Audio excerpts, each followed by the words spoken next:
Senador Valadares, senador Cristóvão.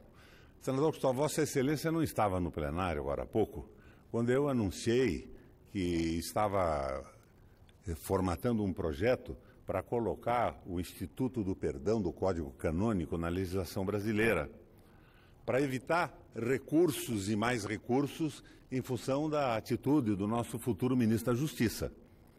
Porque ele aplicou ao Onyx Lorenzoni o Código Canônico, o Instituto do Perdão. Primeiro o arrependimento, depois a confissão, em seguida a penitência e então o perdão. Isso mantém a Igreja Católica firme nos últimos 2000 anos. Só que o juiz, sem que essa denúncia fosse levada a processo, excluiu a penitência.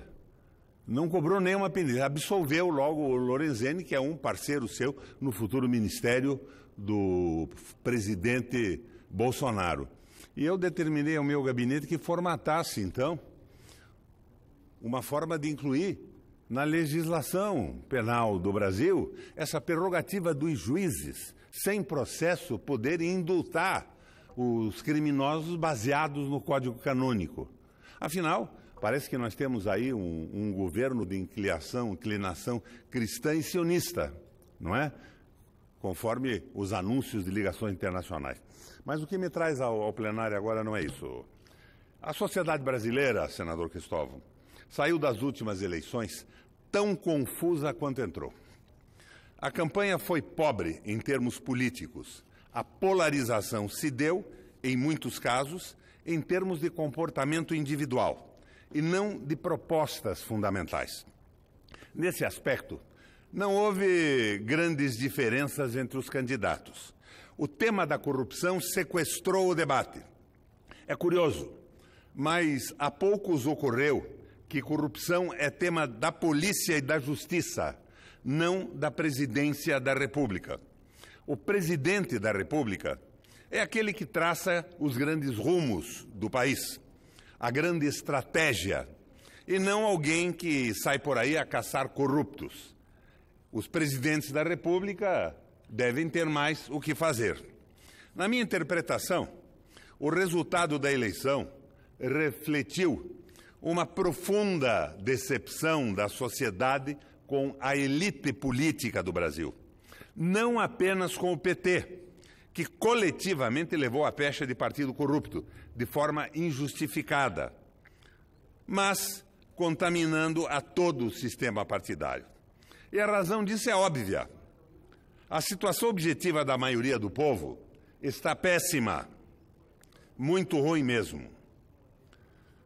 E em razão disso, está diante de nossos olhos um nível de desemprego e subemprego sem precedentes na história recente do país, da ordem de quase 1/3 da população economicamente ativa. Isto sim, não Jair Bolsonaro individualmente, representa o grande risco ao nazismo. As pessoas pensam, se está tão ruim na democracia, por que não experimentamos outro sistema? Para os intelectuais, os cultos, as classes dominantes, as elites dirigentes, a democracia é um bem absoluto. Para nós, senador Cristóvão, é um bem absoluto.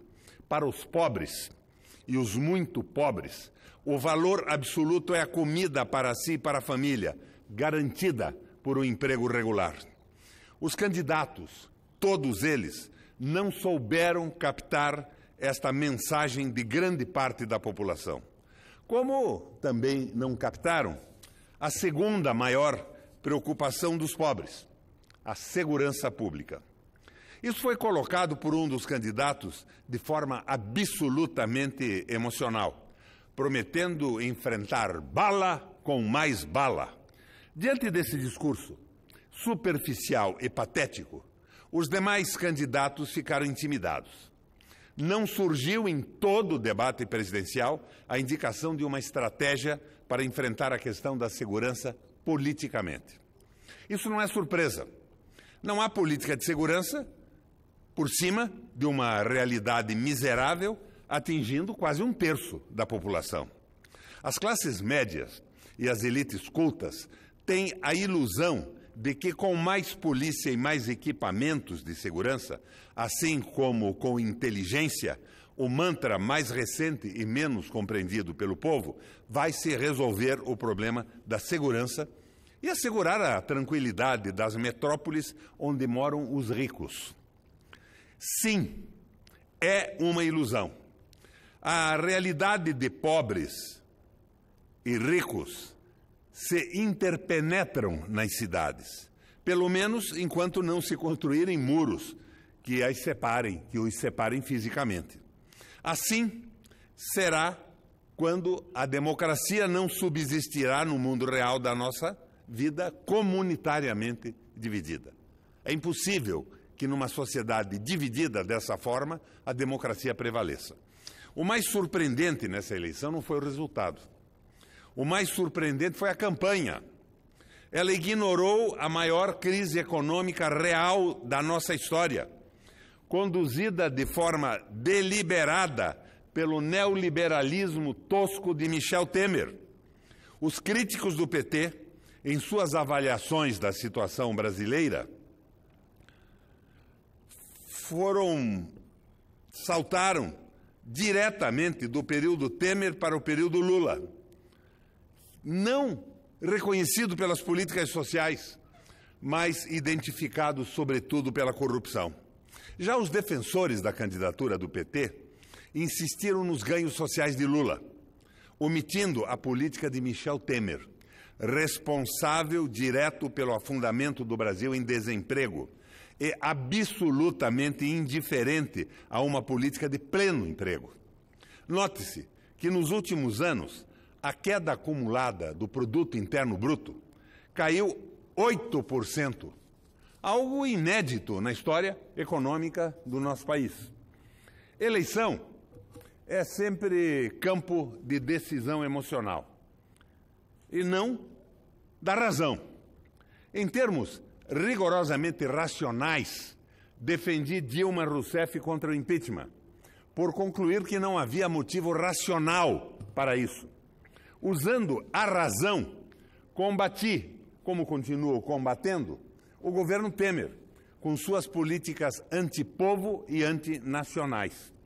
Apesar de ter milhões de seguidores em todo o país, isso não foi suficiente para que eu ganhasse a minha reeleição no Paraná. Certamente que houve manipulações midiáticas contra mim, mas o motivo central, como aconteceu com outros candidatos progressistas, é que fui confundido com uma elite política que está absolutamente indiferente ao interesse público. Agora é olhar para frente. Creio que temos que seguir em duas vertentes. Uma de organização da sociedade civil e outra de reorganização do sistema partidário. Na vertente de organização da sociedade civil, que é a matriz última do poder social, é preciso que sejam organizados movimentos políticos de caráter objetivo, porém em todos os níveis, desde o universitário ao que se convenciona chamar de povão. Presidente, solicito mais um tempo. Ao que se convenciona chamar de povão. Esses movimentos devem ser articulados com uma visão estratégica que defina claramente os objetivos e as formas operacionais. Felicito o fato de que já tem gente cuidando disso. A vertente política é bem mais complexa. Não acredito em propostas de articulação partidária de cima para baixo. Isso já se fez muito no Brasil, com resultados pífios e insuficientes. É claro que precisamos de lideranças para a articulação do novo, mas é diretamente no interesse público que queremos que essas lideranças se colhem. O ideal é uma convergência a seu tempo da vertente de articulação da sociedade civil com a vertente de rearticulação partidária. Em qualquer hipótese, deve-se estar presente sempre que uma democracia representativa, por sua natureza mesmo, não pode prescindir de estrutura partidária forte e baseada nos interesses reais do povo. Precisamos de uma reforma política que reordene as estruturas do Estado. Entretanto, não creio que devemos nos antecipar, nesse caso, à reforma política mais ampla, capaz de fortalecer a democracia, mas também de nos prevenir de assaltos oportunistas e demagógicos à democracia. Tais temas não podem ser exclusivos da comunidade política. Devem ser debatidos também numa visão propositiva, nos níveis mais profundos da sociedade civil. Isto é, vinculados ao povo através de lideranças autênticas, não manipuladas pela mídia.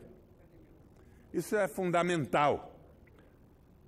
Desta forma, se construirá uma democracia atualizada, e não o simulacro de democracia que temos, onde os próprios representantes do povo, mediante emendas oportunistas e manipuladas, simplesmente retalharam e desfiguraram a Constituição que chamamos de cidadã. Foram mais de 100 emendas nesses 30 anos. Não estou pessimista.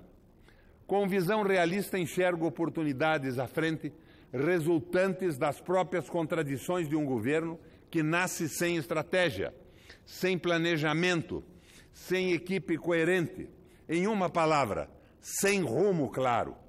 De uma forma um tanto caricata, dou-lhes um único exemplo do que serão as múltiplas contradições do governo Bolsonaro. Jair Bolsonaro vai levar 4 generais do Exército reformados para seu governo. Alguns de áreas chaves, como a de infraestrutura.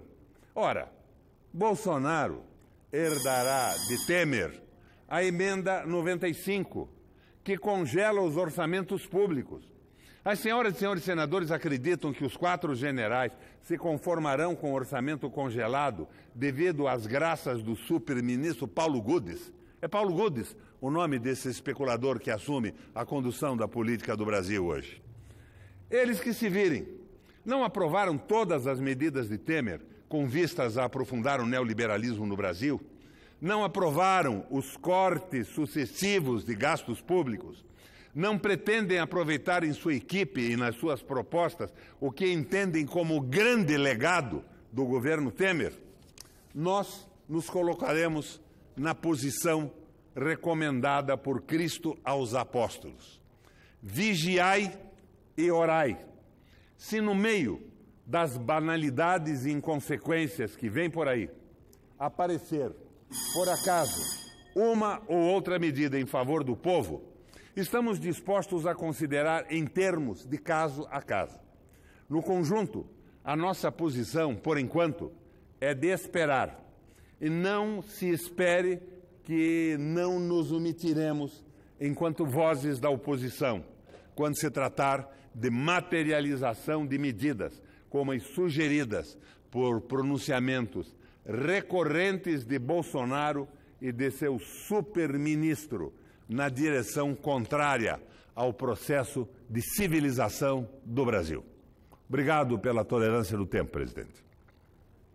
Senador Riguffi, tem a palavra, Vossa Excelência.